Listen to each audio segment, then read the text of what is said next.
reason why I got interested in this is because I ran my own practice for 13 years, took insurance, and I couldn't afford to have somebody come in and do my compliance for me. So I had to learn it myself and came up with my own policy and procedure manual, doing some online stuff, paying for some subscriptions, and kind of put together my own manual for 13 years. I had 2,500 patients when I converted to DPC 10 years ago. And at that point, I redid the manual because some of the policies, some of the procedures changed in the office, and I realized some other things were changing too. So this has always been kind of, not a hobby, but this obsession of mine to be, not get audited and stay under the radar, small practice. I don't want anybody showing up at my door. So that's why I decided to share things with and save people some time and a lot of money, and put it up on as an option for people to look at. So is DPC different? Not completely. There's debate about HIPAA. We'll talk about that in a second. This is today I'm introducing some new information on FTC compliance, best practices. OSHA's not changed, and corporate compliance. That's also some new information. So HIPAA, we all know HIPAA inside and out. We've all been trained on it. It's a pain in the neck. We all hate it.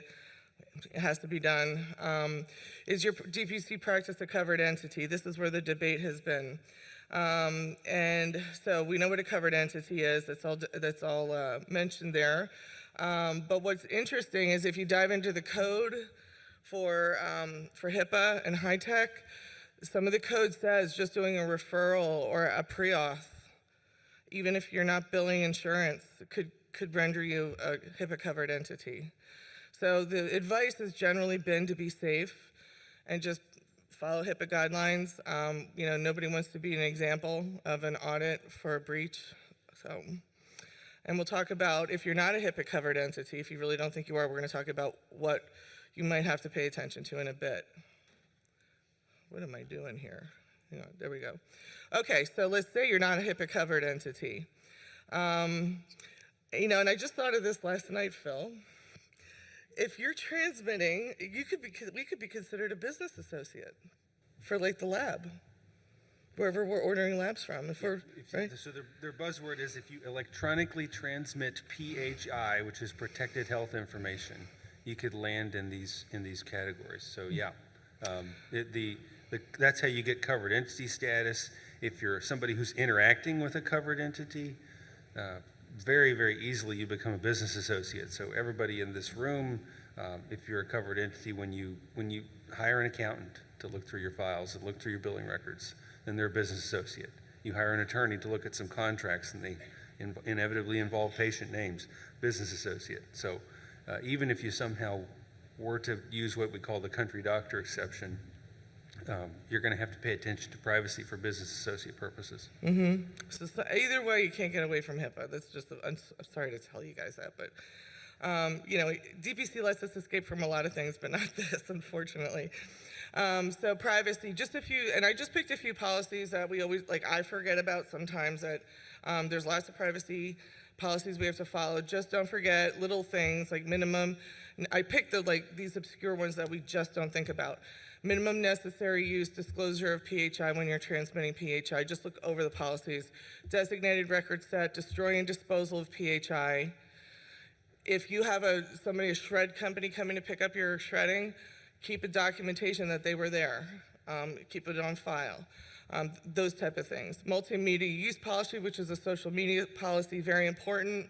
Don't post pictures of your patients without their permission. Anywhere, even if it's just a mole on their arm. Request to restrict use and disclosure of PHI. This is very interesting, and this applies to cash pay. And this is not, we don't talk about this a lot. If a patient pays cash, they can request that you restrict that you don't share that information with anybody, with their insurance, with anybody. And this goes for any medical service. If they go and pick up a prescription and pay cash, they have to present a request to restrict use and disclosure of PHI to the pharmacist, and the pharmacist cannot put that they got their, their STD treatment in their file, and is not accessible by anybody else. This is a very interesting thing that we don't talk about a lot with cash pay patients, but that is in HIPAA. So that's a very interesting policy to look over. When you're walking around, this is a little pet peeve of mine. When you don't leave papers on the counter with names facing up. Turn them over. Patients see stuff. That's a privacy violation right there. Okay, simple stuff. So common sense. Could your action result in a loss of your patient's privacy? Use your common sense. Come on. Oops, wrong button. Okay, security. A few reminders. Again, I picked out some of the obscure ones that we forget about, we don't think about very often, the security policies. Request for remote access form. Be careful here. Staff, residents, medical students. My medical students ask me all the time if they can access Atlas MD from home. The answer is no. Business associates agreements, which we just talked about. Employee access list. When employees can access your EHR and can access your PHI. Non-employee access list. Vendor visitor sign-in, who's coming into the office and who's leaving. Computer and electronic media disposal log. I just got rid of 4 laptops that are old. I had to document that the hard drives came out of all of them. Okay. Security, some more mobile device, bring your own device. There's a new policy on bring your own device. We're gonna go into that in a second. Encryption, patient photo release form, just talked about that. Patient testimonial release form. If you're talking about what something a patient says, not necessarily a picture, get a release form to quote them. Workstation usage and monitoring. Who has access to what computers and what access do they have? Okay. Data is worth tons of money. That's why this is so important. And medical offices are cornucopias of data, and small businesses are targets right now for cybersecurity. So here comes artificial intelligence, right? It's being helpful, according to my IT company who helps me with my security. It's improving security solutions, but it's also creating problems. AI has figured out how to really make the phishing emails look real, and the deep fakes and these AI-generated images and blah, blah, blah, blah, blah. So you're gonna have to be, make sure that you are on top of your training. You and your staff do pretend. You can get these online things where you're sent pretend phishing emails, and test your staff, can continually educate them and yourself. Okay, when you do the training, make sure you document. So if, God forbid, there was a breach, you can say, well, look, we do our training. I was pretty much told by my IT company it's inevitable that this is going to happen to a lot of us, but and they know this, the officials know this, who come in will check and audit, but if they see that you've done the training and you're making a good faith effort, they really don't they really cut you a break. So having the policies and having the training are the most important. So here's the AI, the good and the bad. If you can afford it, it's money well spent. Get an IT company to help you with your cybersecurity. Also, cybersecurity policies, insurance policies. I spent a ton of time on this last year. The medical malpractice provision, the little bit of cybersecurity insurance they give us in their med malpractice policies is not adequate. So I did invest in a separate cybersecurity policy for my little practice. Because it's a big, they're hitting small businesses because they know we don't pay for the necessary coverage. So here's the new policy, bring your own device. This came out from NIST, which is the National Cybersecurity Center of Excellence. It's a federal agency. This is also a result of COVID. More people are taking and this is not just medicine, people are bringing their devices back and forth to work. Obviously, with medical information, if we're using devices, bringing our own devices, including phones, we have to make sure we're following the privacy and security, to prevent breaches.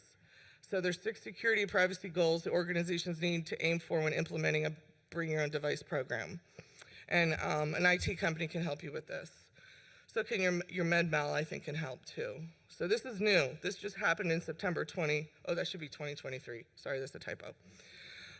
Okay, another new part of compliance. So FTC compliance. So if you don't think you're you don't have to follow HIPAA, you definitely have to follow FTC. They just issued new regulations in the fall of 2023 too, relating to health privacy enforcement. And FTC usually governs transactions between the consumer and somebody who's selling a product or a business. So there's fair trade and there's no deception. What's happening is FTC has now started to pay attention to health privacy enforcement in addition to people's financial stuff. So if you don't follow HIPAA, FTC will apply to you, and you can actually have a breach that you have to report to FTC, just like you have to breach. It's almost exactly the same as HIPAA. So it's either one or the other. We're more familiar with HIPAA, so why reinvent the wheel and have to follow FTC is basically the reason I'm showing you this. So FTC can enforce laws against both HIPAA-regulated entities and non-HIPAA regulated entities. So, and that's us, whether you're one or the other. So there's a breach notification rule, and it's very similar to the HIPAA breach notification rule. It's almost exactly the same. Okay, so again, not a covered entity, you're gonna have to follow something. Interestingly enough, if you decide you want to follow FTC, you have to post a privacy policy that's very similar to the notice of privacy policies under HIPAA. So again, why reinvent the wheel? We all know what an NOPP is. So, okay. So you can read through that. So some best DPC, these are just some best practices for your workflow. Always remember to document. We all hate documenting, but document. We get a lot of calls, and you could be in the supermarket or driving. Don't forget to document the calls. Have policy and procedures for your office workflows and review them annually with staff because they constantly change. That helps with medical malpractice claims. Dispensing. Make sure you have a dispensary policy and procedure in case there's an error, God forbid. And always have a prescription incident report form in case there is an error. The medical malpractice companies like that. Track your orders, and anything you order for a patient, referrals, communicating the results to the patient. Find a way to track those to make sure they're being done and that the communication's going through.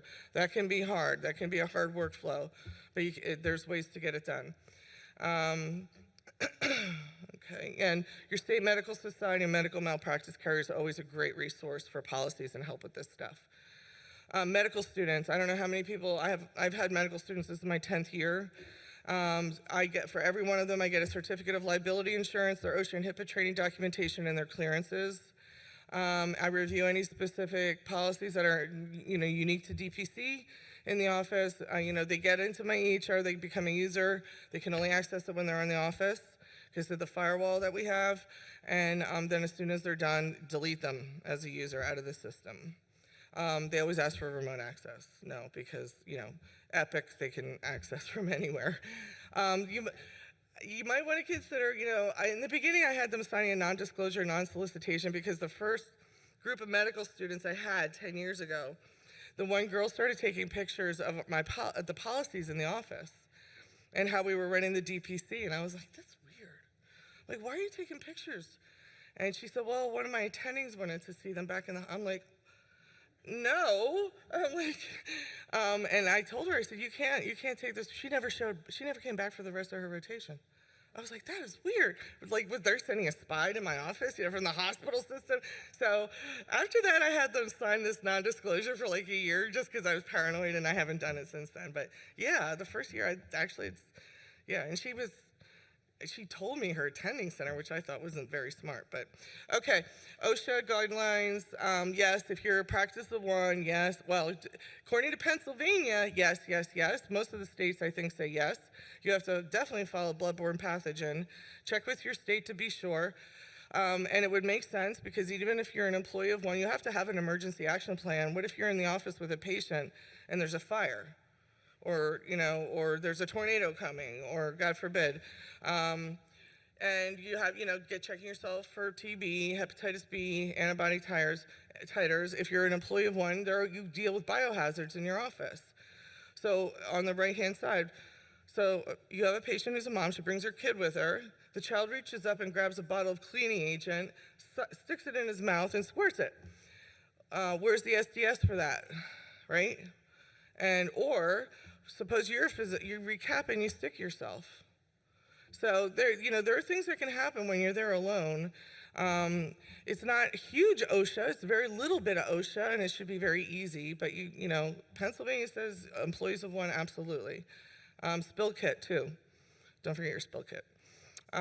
Corporate compliance. This is kind of new. This is also new. They're paying a little bit more attention to corporate compliance on the federal level. And this really applies to bigger DPCs that are expanding, opening new offices, having a lot of employees. And this would involve a lawyer, definitely. You want to have your corporate policies and procedures in place for behavior, for infractions, corporate corruption, bribery, tax practices, conflicts of interest, record retention. So these are all, this is definitely getting into the weeds with larger practices, but something I thought I should mention because the feds are paying more attention to it. Create a culture of compliance in your practice, even if it's small. Lead from the top. Start at least, even a small practice, with a code of conduct and a mission statement. And then if you hit that link down there, it goes into a lot more detail on the corporate compliance. But you can actually have a whistleblower in a large group, call the feds and accuse you of improper billing or monetary issues. And so you want to have those policies in place, especially if you're a larger DPC. So if you're a hybrid DPC and you're doing ancillary services, or even if you're just DPC, be careful with if you're bringing in extra services, be careful with the anti-kickback, the Stark law, fraud and abuse, and the state specific insurance laws. You want to make sure that it doesn't look like you're violating any of those. We want to stay under the radar as we grow. And I just want everybody to stay out of trouble. And if you get into trouble, have your stuff there to back you up. And they're very happy, and I've been told this multiple times, if you have your policies and procedures there and you're showing a good faith effort to do the training and keep up on stuff, they are happy to see that, and they will definitely cut you a break on some things. So if you ever get reported, God forbid, I hope nobody does. Okay, so that's it.